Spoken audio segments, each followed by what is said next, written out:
That's why we are preparing for a conflict with Russia and the terror groups, if it comes to it, if they attack us. Тоже есть оружие, да знают об этом. Сейчас только я сказал, конфликтом с использованием ядерного оружия, а значит уничтожением цивилизации. Они чего, этого не понимают, что ли?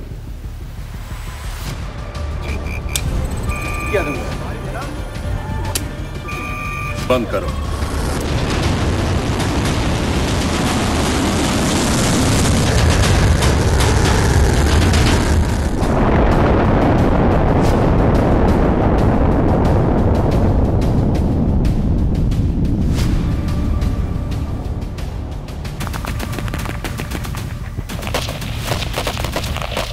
Matinding babala ng Russia ang hindi inaasahan na mapakinggan ng mundo ang pinaka-specific na banta ni Putin patungkol sa katapusan ng mundo. Putin has made his darkest and most specific threats yet about using nuclear weapons against the West. Atin itong pag-usapan, mga kaibigan. Kaya nga pala mga kaibigan, kung nais nyo mag-donate sa ating channel, ay hinihikayat kita na sumali sa ating membership club na kung saan mabe-benefit ka sa mga private chats, badges, gayon din makakatanggap ka ng ating free ebook na Steps to Christ. Ito ang isa sa mga pinakasikat na anti-stress na libro sa buong mundo ngayon. Salamat kaibigan sa inyong pagsuporta sa pag-join sa ating membership. At balik tayo sa ating topiko. Binabanggit sa isang balita ng CNN ang patungkol sa ginawa ni Putin ng pagkakaanunsyo ng pinakamadilim na babala sa buong mundo ngayon na talaga namang maapektuhan pati ang ating bansa. Binanggit kasi ni Putin ang isang pinakamadilim at pinaka-specific na banta tungkol sa paggamit ng nuclear weapons laban sa kanluran. At dapat nilang maunawaan na meron din tayong mga armas at alam nila ito, ika pa niya. Tulad ng sinabi ko, meron din tayong mga armas na kayang tamaan ang mga target sa kanilang teritoryo. Lahat ng ito ay totoong nagbubunsod ng konflik sa paggamit ng nuclear weapons at sa gayon ay pagkawasak ng sibilisasyon, ika pa ni Putin. Binabanggit pa ng artikel, hindi ito maunawaan ng karamihan. Ngayon sa Outfront, si retired Lieutenant General Ben Hodges ang dating Commanding General ng United States Army Europe at tinanong ang general kung gaano kaseryoso ang bagay na ito sa salita na galing kay Putin. Sinabi pa niya, siyempre kailangan mong seryosohin dahil hindi siya nag-aalala kung gaano karaming inosenteng tao ang maaring mamatay. At kung ating titignan si Putin, wala siyang pakialam kung ilan ang mamamatay. Basta maprotektahan niya ang kapangyarihan ng Russia. Wala rin sa bokabularyo ni Putin ang maawa sa mga taong inosente. Ito ang nilalaman ng pagkakabanggit ni Lieutenant General Ben Hodges patungkol sa mga matitinding banta ng pananalita ni President Vladimir Putin. Dahil kung ating mapapansin, ang Russia ay halos matindi ang kanyang pagtitimpi sa paggamit ng nuclear weapon sa kanyang pagkikipagdigma sa kanluran, kabilang na dito ang bansa ng Ukraine. Dahil kahit anong mangyari, manalo man o matalo si Putin, sisiguraduhin niya na siya ang dominanting nasyon sa buong mundo. At sa paggamit ng nuclear weapon, dito na natin makikita kung sino talaga ang pinakamalakas sa lahat. Si Max Sedon, isang analyst sa Financial Times.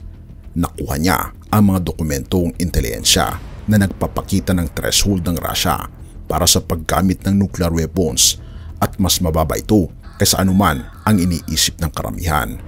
Sa katunayan, ang pagsasagawa ng Navy ay naging isang paliwanag kung bakit dapat gamitin ang nuclear weapon sa ilalim ng anumang paraan. Ang pagtigil sa agresyon ang isang definisyon na siyempre maaring idipina kahit paano ng sinumang nais magbigay ng kahulugan. At dahil ang Russia ay halos nasa threshold na, ay gustong-gusto na nitong gamitin ang pinakamalakas na super weapon ng kanilang bansa. At dahil dito, pati ang mga mamamayan ng Russia ay hindi na halos sumasang-ayon sa mga gusto ng kanilang presidente dahil marami ang mapipinsala kung isusulong ng Russia ang pinakamatindi nitong armas laban sa kanluran. At kung magkakagayoy, pati ang Amerika, kabilang ang buong NATO at allies, ay kapansin-pansin na kakaiba na ang galaw nito dahil sa matinding banta ng Russia. Katulad na lamang nangyayari sa Australia, kanilang tinitipon ang pinakamalalakas na armas at pwersang pangdigmaan laban sa mga kaalyado ng Russia at China na maaring magkaroon ng matinding bakbakan sa katubigan. Maging ang Amerika, ang Germany at ibang mga nasyon sa Europa ay hinahanda ang pinakamalaking mga pwersa upang pantayan o higitan ang pwersa ng Russia. At ang tanong ay, gaano ba karami ang nuclear weapons sa buong mundo? Binabanggit ng World Population Review, ang buong mundo ay mayroon ng mahigit 13,000 na mga nuclear warheads na nagawa ngayong 2024. At ang Russia ay may hawak ng pinakamaraming nuclear warheads na ito ay bumibilang sa 6,257 na nuclear weapons na pwede nilang gamitin laban sa kanluran.